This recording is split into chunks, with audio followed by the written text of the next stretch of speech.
Whether your kiddo's in therapy or not, I think parent involvement is a huge factor in what we do. And I think that's why this course is so beneficial, because whether you're involved in your kiddo's therapy sessions or not, like the carryover at home and you learning these skills that we're teaching in therapy or that are being taught in these courses is so important.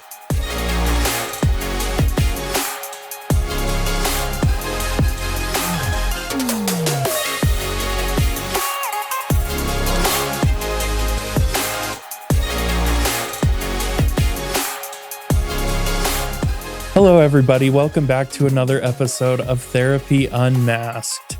Today, we are joined by Bree, one of our speech language pathologists here at Ability Innovations. And as always, we're joined by Nick as well. And today's going to be a really cool episode because Bree actually teaches one of our Therapy Unmasked courses that we have available.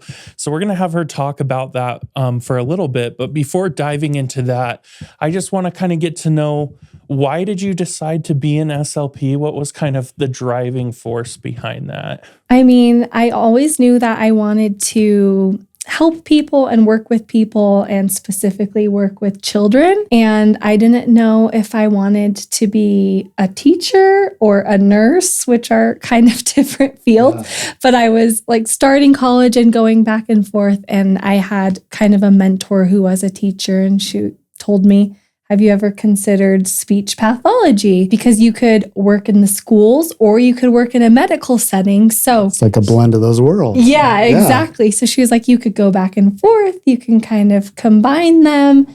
And I honestly had never heard about it, but I was like, sure, sounds great. And so I just went off to college and majored in communication disorders and ended up finding this whole world that I had no idea about. And I just realized, how important communication is, and just thought it was a really great field to be able to support that. So, and so you learned that, speech language pathology has a lot of moving parts, a lot of different things in it.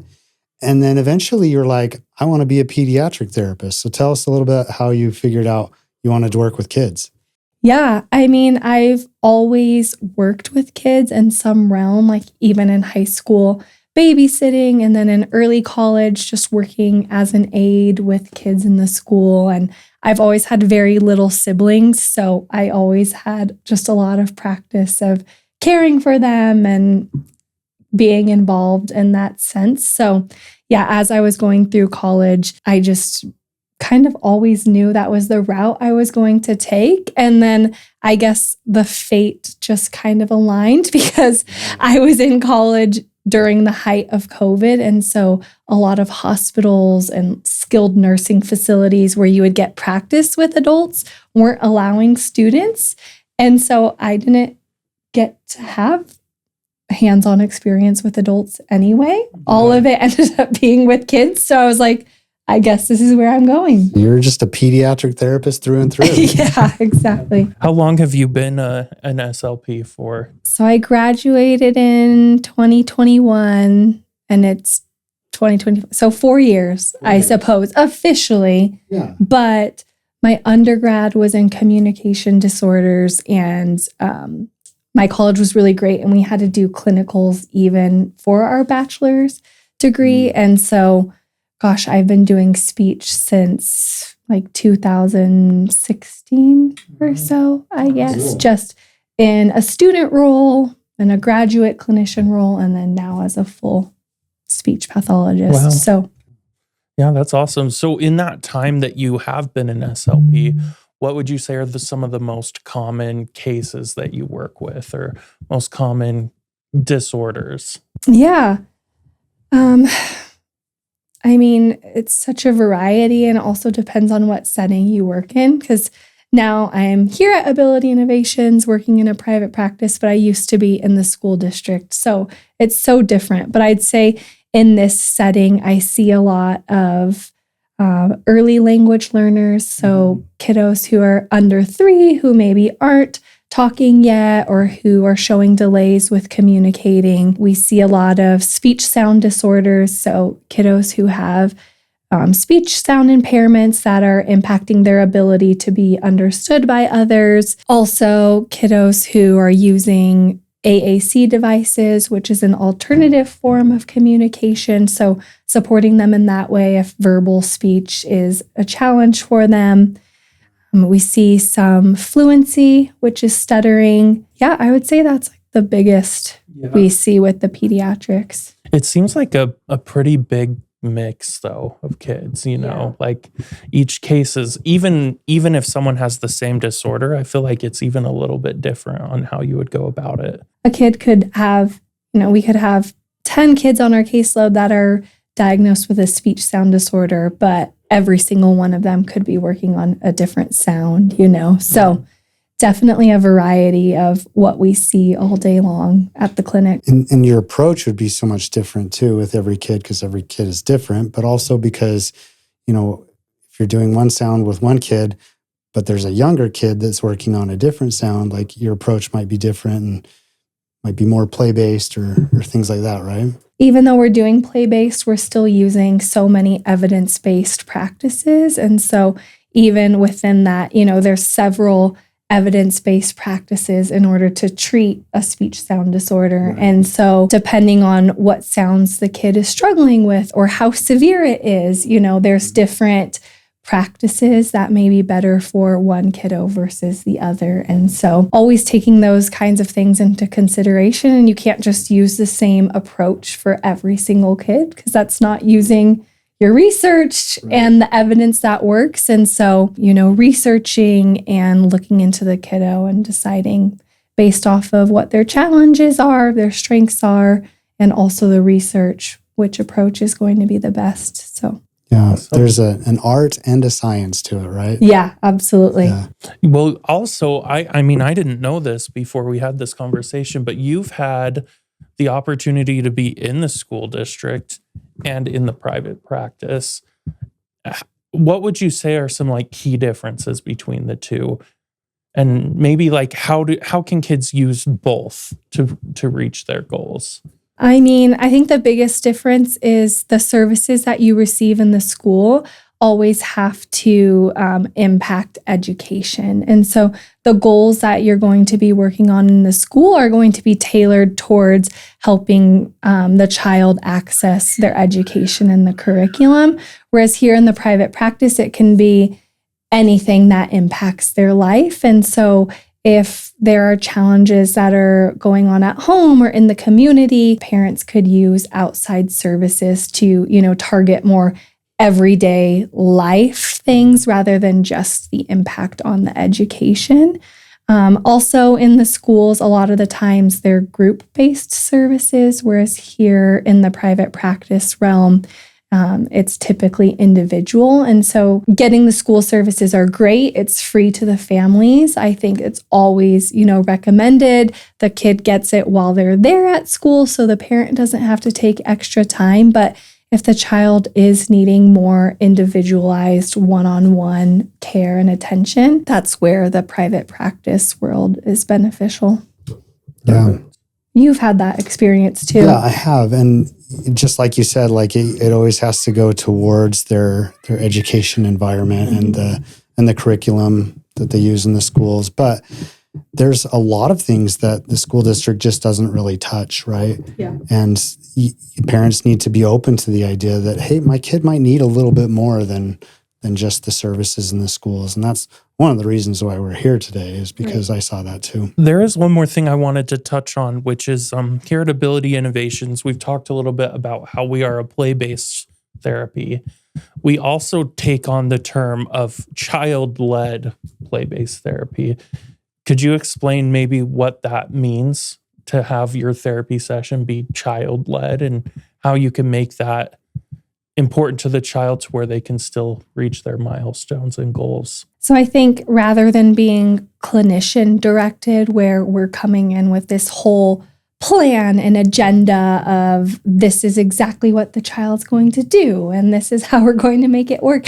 Instead, we kind of go in with flexibility and allow the child to guide the activities of the session. And then we implement our therapeutic practices and whatever goals the child is working on within that. So if they choose they want to do Play-Doh today, then we're going to be going in with the mindset of this is what we're working on today within whatever activity the child chooses. So if we're working on increasing vocabulary today, maybe during Play-Doh, we're going to be modeling different actions and making different shapes and, increasing vocabulary in that way. And the benefit of that is that it gives the child autonomy and it just increases their motivation and engagement and I guess makes it more natural to them. So if we're coming in with, we're going to make them say these words today, well, that might not be applicable to the words that they're acquiring throughout their daily activities and through their interests. So allowing them to direct makes it natural and allows us to work on things that are applicable to the child's environment and their interests. I always call it like child authentic because I think that, if we look at how people communicate and how they talk, they don't just stick to strict boundaries and strict topics and certain words. They come up with it naturally in what's occurring around them. So I love that. They're not robots, we can't just like go in and tell them, you're going to say this these today. words into you. Yeah, exactly. Like they need to build their own vocabulary and have their own, they have their own voice. And so just being able to expand on that. So we're going to just transition real quick from your therapy here at the clinic to this course that you offer with us called under Therapy Unmasked, and it's at-home speech learning. Do you want to tell us a little bit about that course and the things you offer in that course and maybe who it's for? So in the course, there's various topics, and I would say most of them are like the most common things that we see as pediatric speech pathologists, and especially what we treat here. So it goes into like different milestones and also how to support those milestones and what to do if your child is maybe falling behind on those milestones. So for example, it goes to like early language development and then how to facilitate early language and then later language development. So lots of different topics that we go into. So this course would be beneficial for any parents that maybe just want to learn more about speech and language development in their children and want to learn more about what milestones to watch out for. Also how to support those milestones in a typically developing child, or if your child is showing signs of falling behind on milestones, may be beneficial for those parents too, to just learn some skills that we teach here throughout our therapy sessions in order to implement them at home. What about like a family that maybe they're already in therapy? Maybe it's like school-based therapy, and they're thinking, well, maybe my kid could benefit from a little bit more, but we're kind of far away from Ability Innovations or other facilities like this, and they just want to try some things at home. Would this benefit them too? Yeah, definitely. Even if their kid's already in therapy? Yeah, definitely. I mean, whether your kiddo's in therapy or not, I think parent involvement is a huge factor in what we do. And I think that's why this course is so beneficial, because whether you're involved in your kiddo's therapy sessions or not, like the carryover at home and you learning these skills that we're teaching in therapy or that are being taught in these courses is so important, because, we see the kiddo 30, 45 minutes per week, but parents are with their kids all day, every day. And so parents being able to learn these skills and use them at home is so beneficial for a child's progress. A lot of times that's our job as therapists, is to teach the parents how to do it and to coach them along and use our expertise in order to give them that support at home, because that's really where a big part of the progress takes place. I see the kids flourish. I see that a lot too, that we, we get these snapshot views of kids. And sometimes just because we're in a clinic and they see us as kind of like the person working on that with them, we get all of the progress that we might see, but they may not see that at home. Yeah. And so if the parents can learn how to be that therapist at home, that could be super empowering because they're spending the bulk of their time communicating at home with their parents. I love that. And I think like so much, like that's our goal as therapists, right? Is not for the kid to just be seeing us for 30 minutes a week for the rest of their life, but for them to make progress, for parents to learn how to do this on their own, and like for eventually as the kiddos make more and more progress, for us to be like this sounding board to bounce ideas off of, and try this at home or do this. And so here's some quick tips. Yeah. We're like, to try. We should be like the problem solvers eventually, not like fully trying to, quote unquote, fix it. Or, if you want to fix your kid, that's exactly what I was going to say. Yeah. Come and bring them here. It's not about that. We're part of the village, right? Right. Yeah, absolutely. I was also going to say too, I think the education aspect of it is really important too, because as a parent, if you're educated on what your child is going through, or maybe what certain speech delay or disorder, or I know you have a section in your course on using an AAC or stuttering. So if your child is experiencing those, it's important to understand, why is my child going through this, and how can I help them, and how can I better understand what they're going through and why they're doing what they're doing.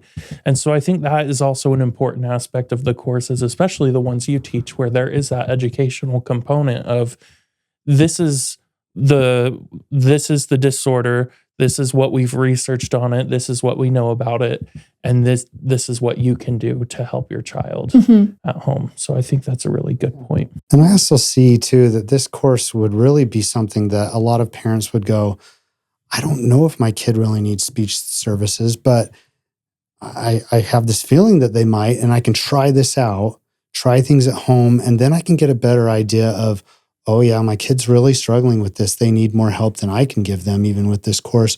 Or they'll be like, well, I think I can get them through this, and we can work on this together at home. So it can really be like that, like split in the road where, yes, I can help them with this, or yeah, I got this course and it was a great segue to getting more and involved help. Yeah. And it could be a really, really powerful tool for parents. Yeah, definitely. And I think we live in such an age where it's like information overload. There's just information everywhere. And if you start having a worry about your child's speech development, then all of a sudden your Instagram's going to be filled with videos about speech development, And so I think that's another thing I love about the course is it's just like consolidated information, which for me would be super beneficial because, again, all the information that's out there can just be overwhelming sometimes. And you're a licensed professional. Right. Yes. That was also what I was going to say is there's a lot of good information online, right? But there's a lot of bad information and misinformation out there. And it's hard, for people, who haven't received the education to know like which information is true and which information is false. So another idea that I just had is a lot of times there are really long wait lists for services in places, or even if you're trying to get your child an IEP at school, it can be like a 3 to 6 month process. Wow. Or because it's usually like 3 months just to get the evaluation done. But before that, you may have to go through a process of even agreeing to the evaluation. And then a lot of private practices, there's month-long wait lists. So I think this course could also be a good segue for those parents that are in the waiting. Maybe you have intention to get services, but you just can't quite get there yet because of insurance or wait lists. And so this may be beneficial for those parents to start working on things ahead of time. And we've tried to make all of our courses as attainable as possible for all of our families and anyone that's interested. So your course is for sale for $29.99 as a flat fee. Or you can sign up for our Therapy Unmasked membership, which is $14.99 a month, and that gets you access to every course that we offer. Which includes OT and OT feeding. and PT and feeding, right. and even your speech one. So so if you're seeing lots of things, you could definitely take advantage of that. Mm-hmm. So thanks for talking to us about that. I really appreciate it. I had one more question for you, and then I'm sure Nick might have one more. He has a favorite question he likes to ask everyone. But my question is, what are some of your favorite activities to do here at Ability Innovations? Because we have a lot of toys and we have a lot of fun here. If you could pick like maybe your top 3 favorite activities to do here, what would it be? I love doing swings. I feel like how many speech paths can say that? 'Cause usually they have to stay away from the swings, but that's true. Here you get to use a swing. Yeah, I love the swings. A lot of the kiddos that we see have like some sensory needs also. And even if they don't, I mean, kids are just active and they like to be busy. And so I love the swings because a lot of times it just gets the kids the movement they need to be able to focus and work on some speech stuff. So sometimes we're like sitting on the big long bench swing together and we're just doing speech sounds the whole time. And that just like keeps them steady because in their mind, they're doing something, they're swinging, but we're working the whole time. So I love the swings. I love doing sensory bins like the Play-Doh or the rice bins. There's so many actions and sounds that you can implement into those. And that also keeps the kids really focused and engaged in one activity. And usually we get a lot of opportunities to model, and the kiddos are really interested in repeating and trying to mimic your actions. And so we get a lot of engagement with those. I love like all the cause and effect toys. We get a lot of good opportunities and ability to kind of pause and allow the child to interact and turn take. So awesome. Cool. That's great. Well, and my question is, and we ask this of everybody too, but we've got this superhero theme at Ability Innovations.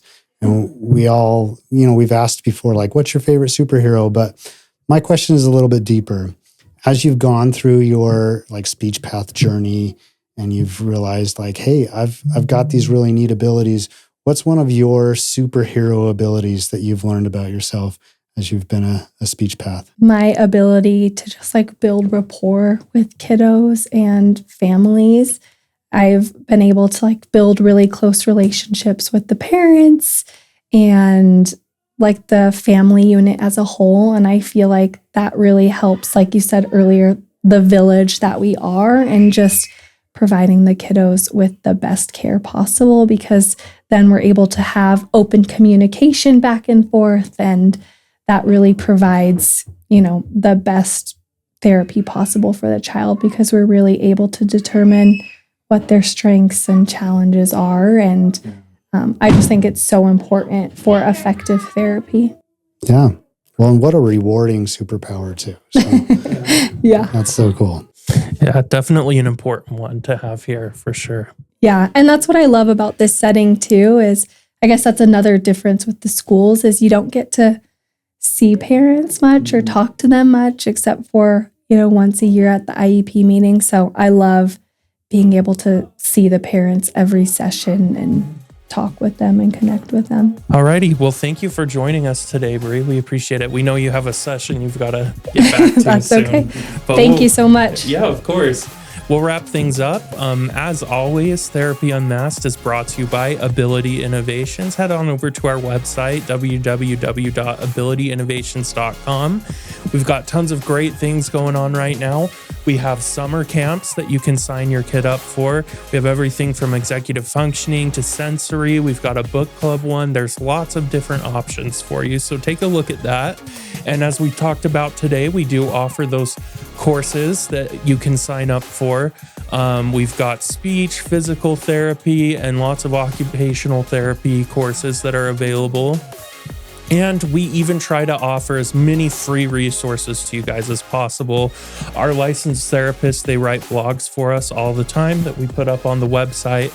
And we have podcast episodes, and we even have like a free milestones chart that you can go and download and see if your kid is right where they're supposed to be in their growth and development. So all of that being said, we're so grateful to Bree for joining us today. And we hope you guys have a great rest of your day, and we'll see you in the next episode. Bye. Bye. Bye.